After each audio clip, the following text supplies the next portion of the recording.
La puerta del atardecer dorado se mecía con el viento como si implorara ayuda. Era un lugar que pretendía ser tranquilo, paredes pintadas, jardines descuidados que intentaban parecer vivos y un letrero dorado donde la palabra atardecer era apenas legible. Tommy Miller observaba la escena con el casco aún en la mano, sintiendo una opresión en el pecho. Esa intuición silenciosa que los hombres curtidos por la vida aprenden a escuchar. Tras él, un profundo rugido de motores llenaba el estacionamiento. 15 motocicletas, de reluciente cromo y acero, se alineaban.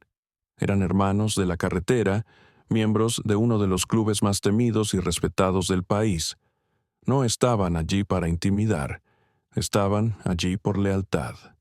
Dos veteranos, ambos vinculados al club, vivían en esa residencia de ancianos. Uno de ellos era el tío de Tommy. Tommy se bajó de la motocicleta, ajustándose el chaleco negro, marcado por años de monturas y tormentas. Tenía poco más de 40 años, un cuerpo firme y ojos con cicatrices más grandes que las que tenía tatuadas en los brazos.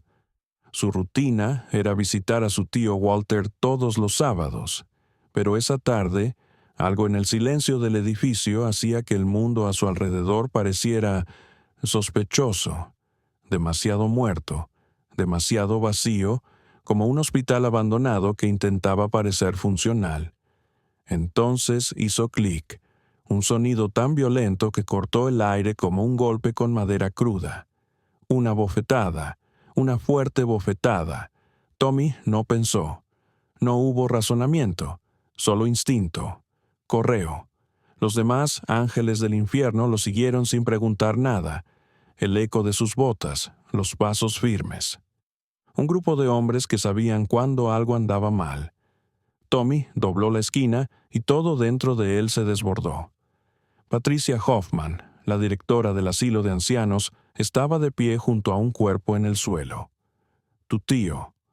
Walter Miller, de 94 años, un veterano condecorado de la Segunda Guerra Mundial, yacía desplomado como un viejo muñeco de trapo, intentando recuperar un andador que alguien había pateado.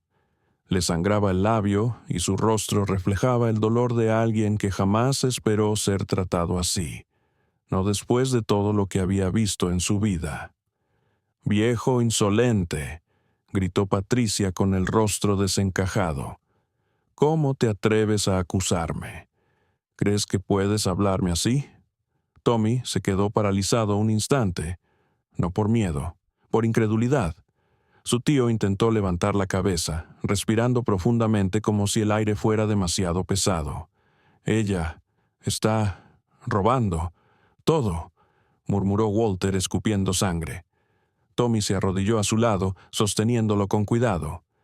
Palpó sus huesos, que eran más prominentes de lo debido. Mucho más.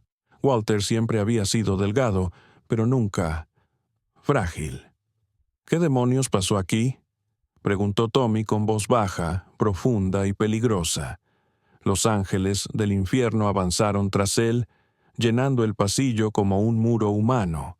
Apenas cabían todos, pero lo suficiente para que Patricia pareciera notablemente más pequeña. La directora respiró profundamente y trató de recuperar la compostura, ajustándose su costoso traje.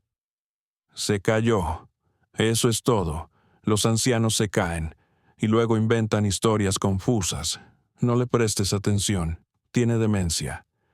Walter apretó el brazo de Tommy más fuerte de lo que debía. «Yo no me caí». Su voz temblaba, pero estaba segura. «Me golpeó porque descubrí lo que nos hace». Tommy acercó más a su tío y sintió que la indignación subía por su cuerpo como fuego. Fue entonces cuando su mirada se posó en algo terrible, el peso perdido, ojos hundidos. La ropa es demasiado holgada. Algo dentro de él se rompió. Dio Walt. Tommy tragó saliva con dificultad. «¿Cuándo fue la última vez que comiste de verdad?» El anciano miró hacia otro lado, como si sentir hambre fuera un fracaso personal. «A veces, solo dan una comida al día». A veces, ni siquiera eso, solo galletas y agua. Los motociclistas detrás de Tommy permanecieron inmóviles. Los bienes raíces son como el plomo, no parpadearon. Patricia intentó hablar rápidamente. Mentira, servimos 3 comidas al día. Es el protocolo estatal. Hammer, el presidente del club, dio un paso adelante. Solo uno, pero el suelo pareció temblar. «Entonces no te importará si vamos a la cocina», dijo. El rostro de Patricia palideció como nieve sucia. Ella trató de ocultarlo. Él no pudo. «No tienes permiso. Este edificio es propiedad privada». Hammer inclinó la cabeza con una leve sonrisa que no era nada agradable. «Genial. Llama a la policía. Así también podrán verlo todo». La directora abrió la boca para responder, pero una voz débil y ronca desde una habitación más alejada interrumpió cualquier argumento. «Ayuda, por favor». Ese grito de ayuda resonó en el pasillo como un disparo silencioso. Los motociclistas se dieron la vuelta y algo indescriptible pasó por sus caras. No es ira, no rabia, algo más profundo, algo que no tiene nombre. Tommy se levantó, dejando a su tío apoyado en los fuertes brazos de 2 compañeros de viaje. Miró a Patricia. Ella dio un paso atrás, porque en ese momento, al ver lo que había despertado dentro de esos hombres, Patricia Hoffman se dio cuenta, quizás por primera vez, de que aquel era el peor día de su vida, y fue solo el comienzo. Cuando Tommy dio el primer paso hacia la débil voz que pedía ayuda, los motociclistas lo siguieron como una tropa silenciosa. No había prisa, había precisión. La precisión que solo aparece cuando quienes han visto la muerte de cerca reconocen el verdadero sufrimiento. El pasillo parecía más largo que en visitas anteriores, iluminado por lámparas frías y parpadeantes, como si estuvieran cansados de ver tanta miseria. El suelo crujía bajo las pesadas botas, y con cada puerta que pasaban, algo dentro de los ángeles del infierno se tensaba. Músculos tensos, mandíbulas apretadas, puños que se cerraban lentamente. Luego abrieron la primera puerta, y el alma de todos los que estaban allí se sintió pesada. James Chen, de 92 años, veterano de la Marina, yacía en una cama inclinada, apoyado en almohadas arrugadas. El hombre que había capeado tormentas en el Pacífico ahora parecía una sombra de lo que era. Piel fina pegada a los huesos, mirada sin vida, labios agrietados. Sonrió cuando vio a los motociclistas. Una sonrisa de alguien que esperó meses para ser escuchado. «¿Viniste?», susurró, su voz raspando como papel seco. Hammer se agachó a su lado. «¿Qué pasa, señor? Hable con nosotros. Ya está a salvo». James respiró profundamente, como si introducir aire en su tanque fuera una tarea monumental. Ella señaló con un dedo tembloroso hacia el pasillo, donde Patricia observaba desde lejos, ocultando su desesperación tras una postura artificial. «Nos lo quitó todo. Hasta la comida, hasta las medicinas. Lo vende todo. Se queda con el dinero y nos deja morir lentamente». Un silencio sepulcral llenó la habitación. No se oía ningún motor en el exterior, ni siquiera pasos, ni siquiera respiración rápida.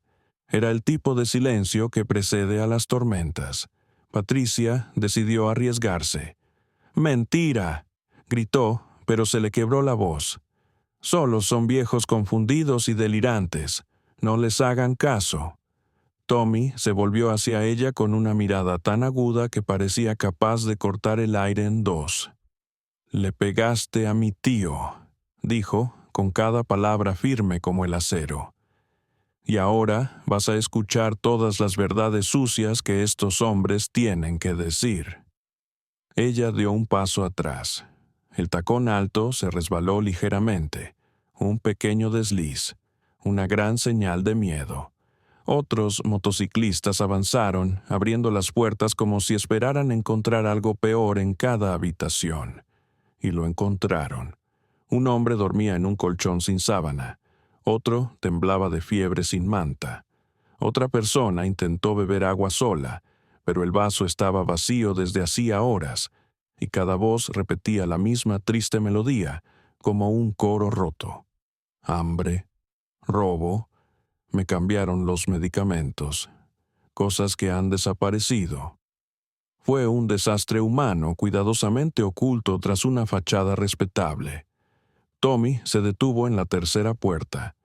Dentro encontró algo que lo desarmó. La habitación de Walter.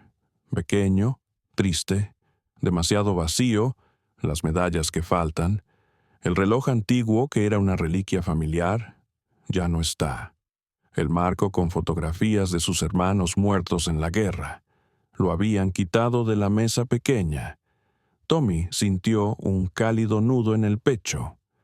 Walter, quien acababa de ser conducido a la habitación, observó la escena y forcejeó para sacar su celular del bolsillo. Le temblaba la mano, pero su determinación era firme.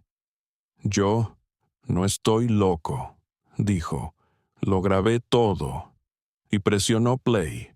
La voz de Patricia resonó por la habitación como veneno filtrándose por las paredes. «Reduce las comidas a la mitad. No se quejan, simplemente lo olvidan. Vende esas medicinas. Esa caja debería darte una buena cantidad de dinero. Esos viejos no necesitan todo eso. Cógelo y ponlo en mi coche. Si alguien dice algo, simplemente lo llamaré demencia y eso es todo». Tommy cerró los ojos. Milímetro a milímetro logró mantener el control. Pero cuando se abrió de nuevo, no había humanidad en sus ojos, solo determinación.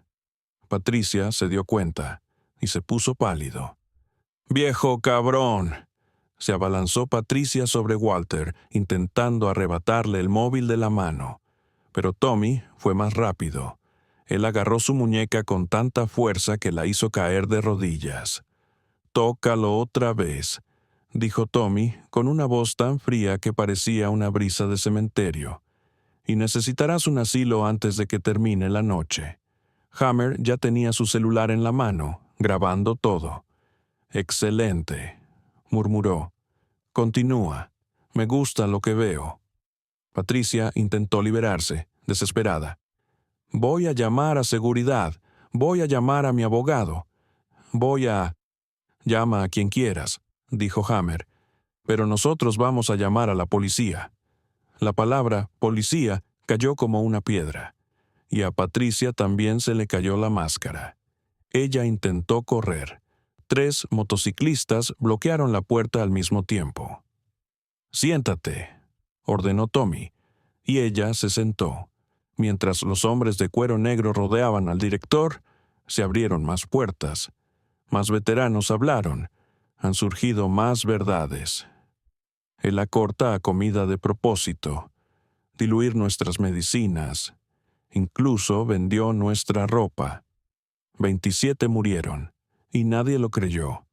Tommy escuchó todo con los puños apretados, y lo entendió perfectamente. Eso no sería solo una acusación. Ese sería el día en que el infierno despertaría para cobrar lo debido. La puerta de la cocina del manicomio se encontraba al final de un pasillo estrecho y tenuemente iluminado, como si el edificio intentara ocultar lo que debería haber sido el corazón de la institución. Los ángeles del infierno marchaban como una columna de acero, y Patricia, sentada en el suelo bajo el peso de su propio miedo, observaba todo sin poder formar una frase coherente. Tommy caminaba delante. Se están pasando firmas. La mirada de alguien que ya no busca respuestas, busca justicia. Cuando abrió la puerta de la cocina, el olor lo golpeó antes de que pudiera verlo. El olor a pan duro, el olor de la comida caducada, el olor del abandono. La vista era peor. 3 bolsas de pan blanco, parcialmente mohosas, un tarro de mantequilla de maní casi vacío, 2 cajas de agua mineral, ambas con etiquetas de donación, sin verduras, sin proteínas, sin fruta, nada, para 48 veteranos. Hammer se acercó al mostrador, abrió el congelador y solo encontró hielo y paquetes vacíos. Parecía la escena de un crimen, y lo era. ¿Eso es todo?, preguntó. Su tono ya no era de sorpresa, sino de odio reprimido. Tommy respiró profundamente. Sabía que si dejaba que la ira se apoderara de él, haría algo de lo que luego se arrepentiría. Pero controlar eso era como intentar detener una presa rota con las manos desnudas. No hay forma de alimentar a una persona con eso, dijo, ni siquiera a un perro. Uno de los motociclistas, Bulldog, miró fijamente hacia la cocina. Sirvió como cocinero militar durante años y sabía exactamente de qué estaba hablando. Esto es un crimen, declaró. Es un asesinato planificado. Los veteranos, que habían sido conducidos al pasillo principal, comenzaron a mirar la cocina, uno por uno. Algunos lloraban en silencio. Otros agachaban la cabeza, como si hubieran estado expuestos a algo que siempre habían conocido, pero que nunca habían podido experimentar.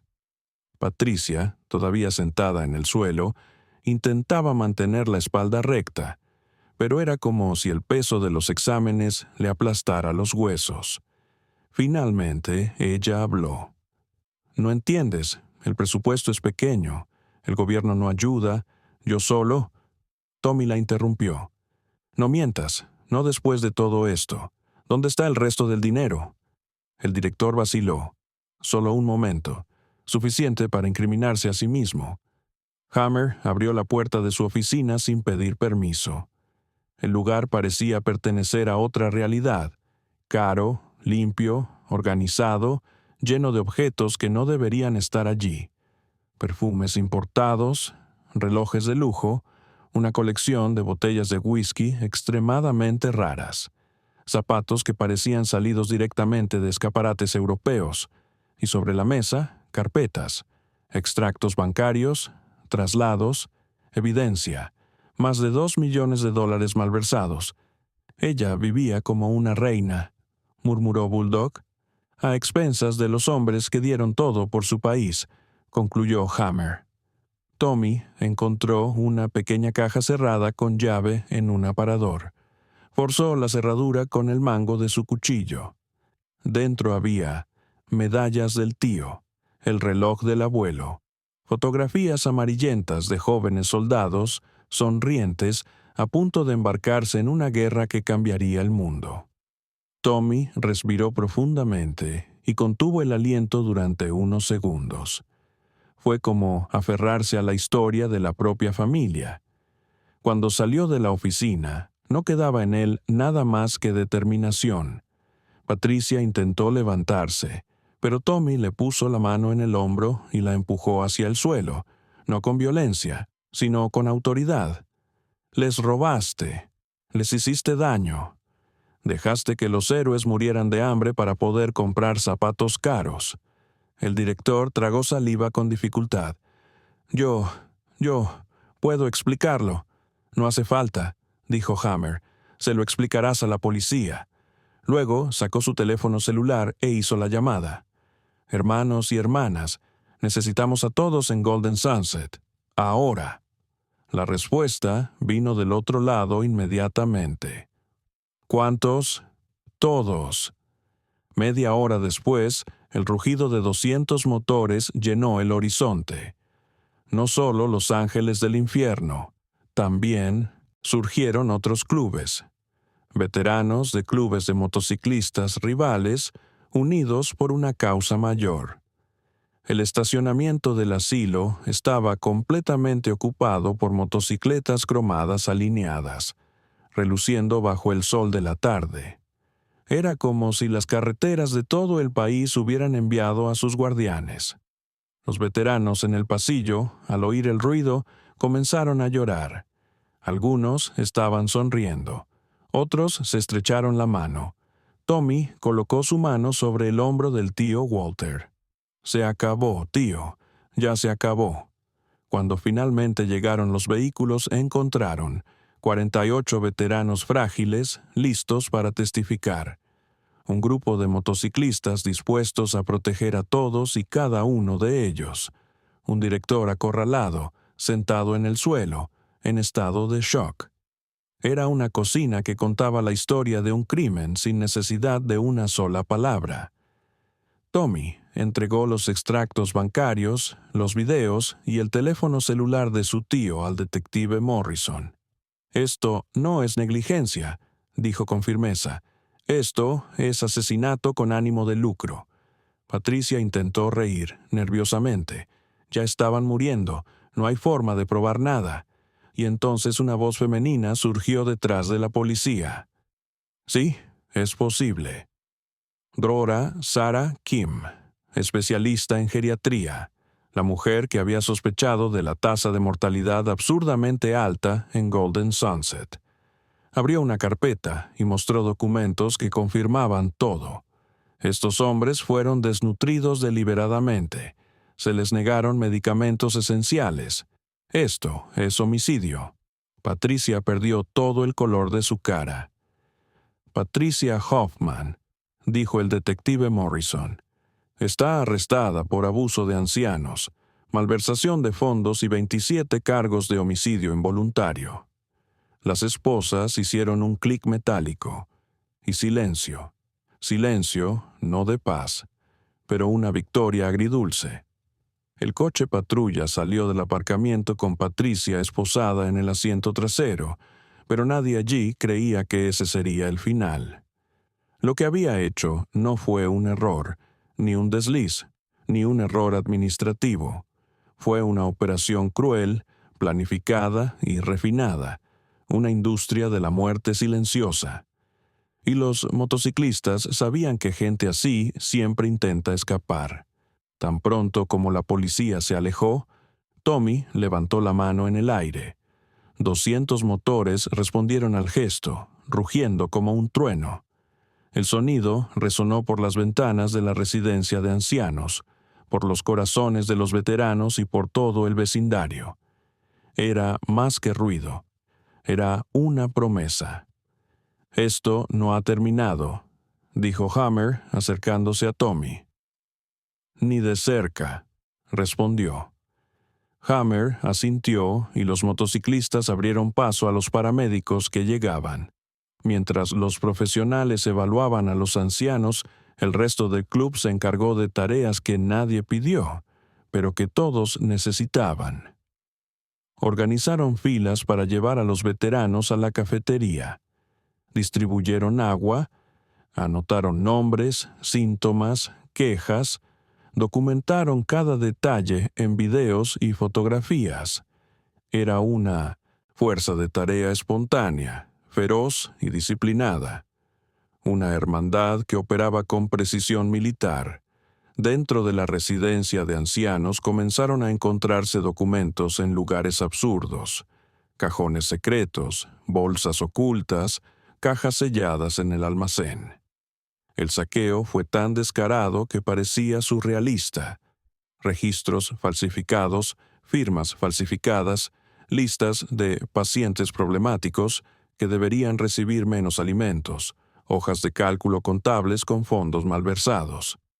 Cada descubrimiento no hizo más que aumentar aún más la indignación de los motociclistas. Tommy encontró un sobre con nombres tachados. A su lado, una columna con fechas de fallecimiento. Todos los nombres tachados eran hombres que, según los propios veteranos, se habían estado quejando por el abandono. 27, murmuró uno de ellos con la voz entrecortada por la emoción. 27 de nosotros. Tommy cerró los ojos. Él respiró profundamente, pero ni siquiera eso impidió que el dolor le atravesara el pecho. Mientras se desataba el caos organizado dentro de la residencia de ancianos, las cámaras de los celulares en el exterior transmitían todo al mundo en tiempo real. Algunos motociclistas tenían miles de seguidores. Otros enviaron videos a las cadenas de televisión locales. En menos de una hora, llegaron 3 canales de televisión. Un helicóptero sobrevoló la zona. Empezaron a aparecer informes de noticias en vivo. Las palabras «abuso contra los veteranos» aparecieron en todos los titulares. El rostro de Patricia Hoffman apareció en todas las pantallas, sin filtros, sin maquillaje, sin controles. Y el país empezó a ver lo que ocurría tras bastidores en las instituciones que se suponía debían proteger a los últimos combatientes de una generación que estaba desapareciendo. A la mañana siguiente, Patricia fue puesta en libertad bajo fianza. El dinero sucio llegó muy lejos. Salió de la comisaría intentando esconderse tras unas gafas de sol, pero no había ningún sitio donde esconderse, porque cuando ella pisó la acera, había 2 filas de motocicletas estacionadas, conductores de pie, con los brazos cruzados y filmando con sus teléfonos móviles. «Buenos días, director», dijo Hammer sin moverse ni un centímetro. «¿Dormió bien?» Ella se puso pálida.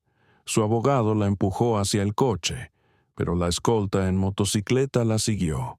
A la corte, a la farmacia, al supermercado, a la casa de mi hermana. No podría llegar a ningún lado sin que hubiera decenas de motociclistas allí, siempre filmando, siempre mirando, siempre recordándole al mundo lo que había hecho. El abogado de Patricia, indignado, presentó una denuncia formal ante el juez. «Esto es acoso. La siguen a todas partes. Es ilegal». El juez miró a los motociclistas que ocupaban la sala, luego a la mujer que estaba frente a él y respondió con calma. «Están en propiedad pública, filmando en público, ejerciendo la libertad de expresión». Se negaron. Las cámaras captaron el momento exacto en que Patricia se dio cuenta de que estaba luchando contra algo más grande que la ley. Estaba luchando contra el recuerdo.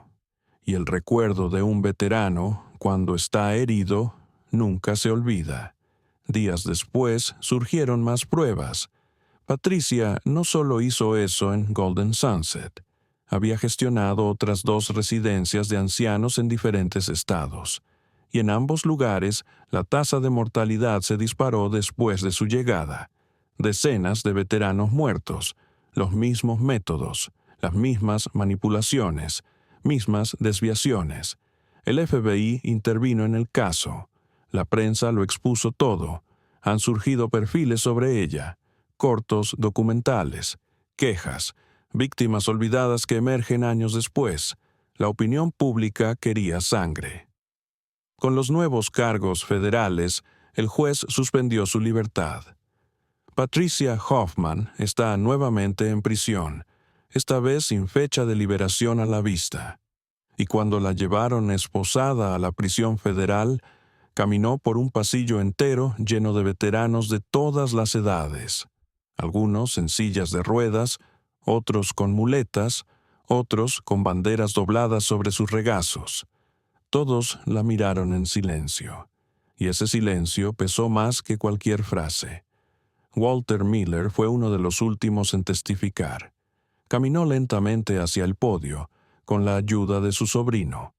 Cuando se sentó, la sala del tribunal quedó tan silenciosa como un funeral.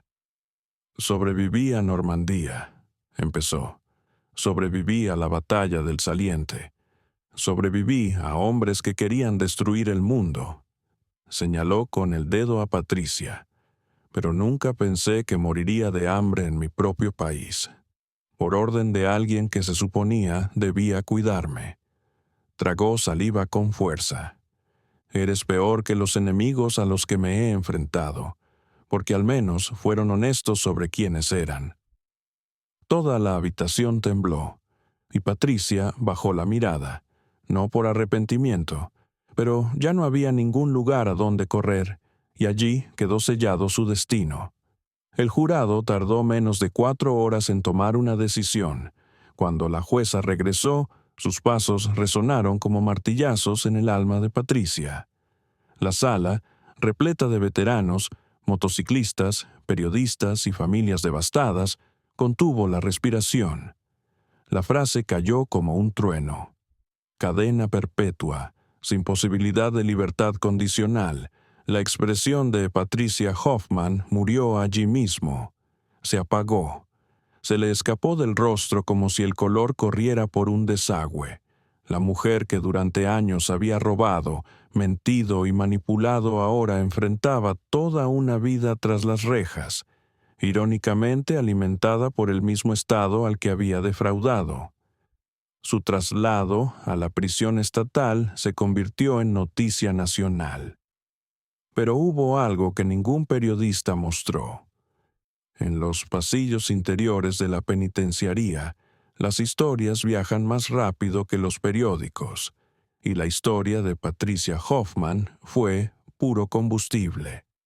La reclusa que primero recibió la noticia fue una mujer llamada Ruby Delgado.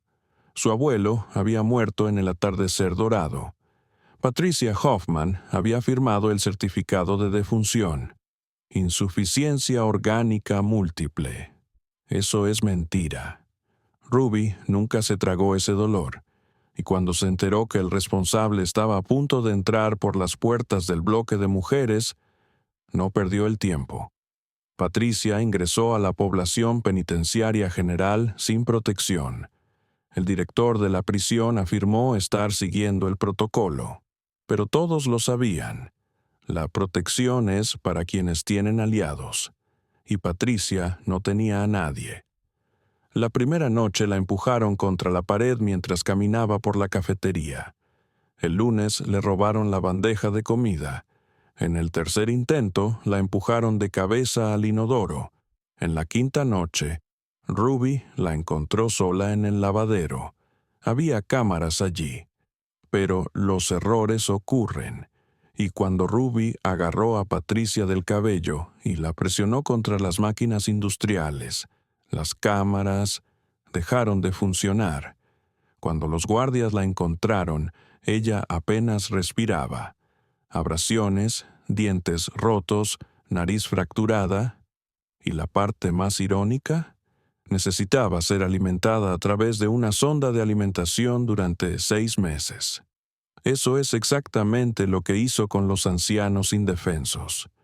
Los motociclistas lo llamaron justicia poética.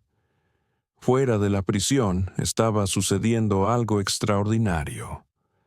Los Ángeles del Infierno e innumerables clubes de motociclistas más asumieron la supervisión provisional del Golden Sunset, no legalmente, sino moralmente.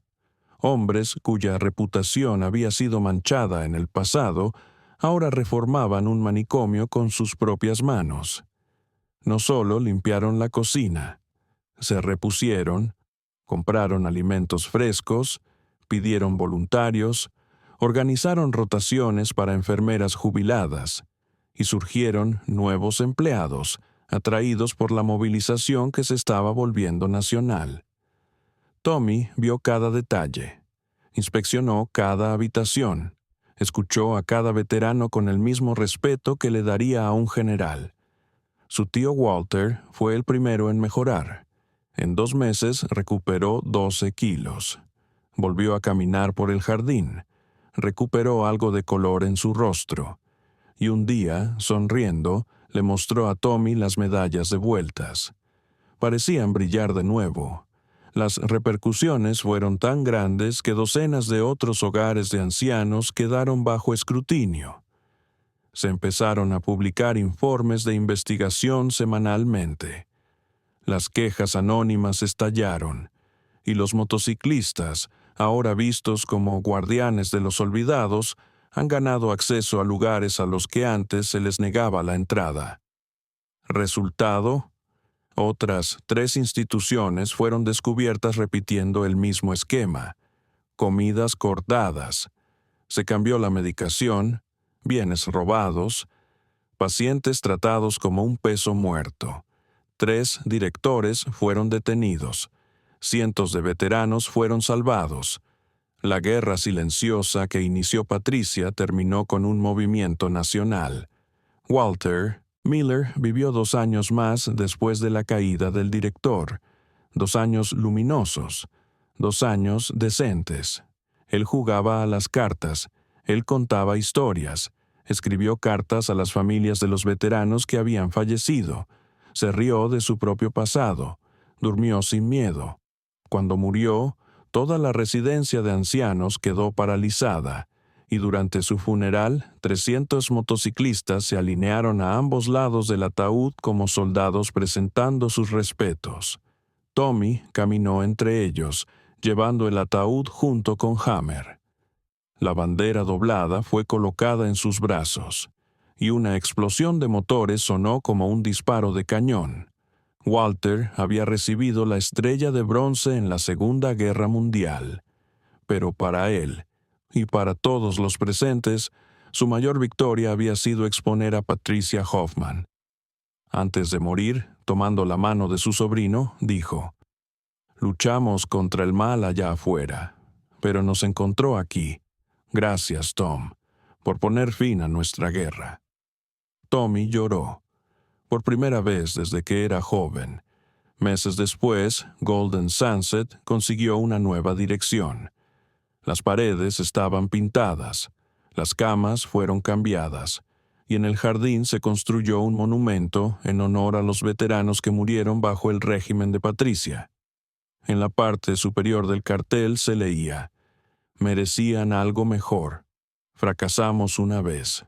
Nunca más». Y justo debajo: «Protegido para siempre por los ángeles del infierno». Los motociclistas comenzaron a visitar el asilo de ancianos diariamente. Algunos llevaban comida, otros música, otros simplemente están presentes, y así crearon un ciclo que ningún director corrupto volvería a romper. En prisión, Patricia Hoffman todavía estaba viva, por ahora, pero ella vivía aislada, bajo vigilancia constante, porque otras reclusas habían descubierto lo que había hecho. Algunos perdieron abuelos, padres, hermanos, veteranos también, y cada año, el Día de los Caídos, recibía un sobre, siempre procedente de distintos remitentes, siempre tratando de asustarla. Dentro del sobre, fotografías jóvenes de los veteranos que ella mató y un breve mensaje: «Sobrevivieron a Hitler». No te sobrevivieron, y ella lo sabía. Sabía que moriría allí mismo, solo, olvidado, temido incluso por las otras presas. El movimiento que iniciaron los motociclistas transformó todo el estado. Las inspecciones se han vuelto más rigurosas. Las quejas comenzaron a ser investigadas seriamente. Los veteranos recibieron derechos que antes eran ignorados. Y Tommy, cada vez que pasaba por la puerta del atardecer dorado, sentía el viento soplando igual que el día en que todo comenzó. Pero ahora había algo diferente. Ya no hubo más silencio pidiendo ayuda. Había vida, hubo risas, había dignidad, y los veteranos, verdaderos guerreros, finalmente estaban siendo tratados como debían ser, como hombres que salvaron al mundo, y no como una carga abandonada. Si crees que los motociclistas son buenas personas, suscríbete a este canal y muestra tu apoyo.